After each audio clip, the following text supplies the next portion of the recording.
దేశంలో ఒక కుట్రని ఛేదిస్తే మరొక కుట్ర అదేదో సంథింగ్ ఇన్సిడెంట్స్ అయితే డౌట్ఫుల్గానే ఉన్నాయి. ఒకటి, కేంద్ర బలగాలని ఢిల్లీకి అకస్మాత్తుగా చేర్చుతూ ఉండటం.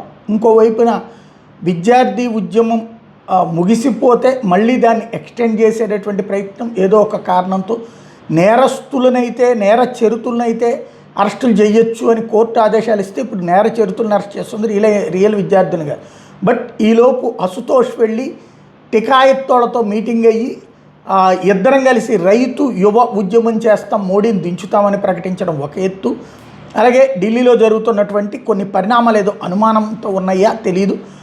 National security adviser Ajit Doval, intelligence bureau chief Tapan దేకాలతో అత్యవసర సమావేశం అమిత్ షా ఏర్పాటు చేయడం అన్నటువంటిది అనుమానాలకి తావిస్తోంది. దాంట్లో వ్యవహారం అయితే నడుస్తూ ఉంది ఇప్పుడు ప్రస్తుతానికి.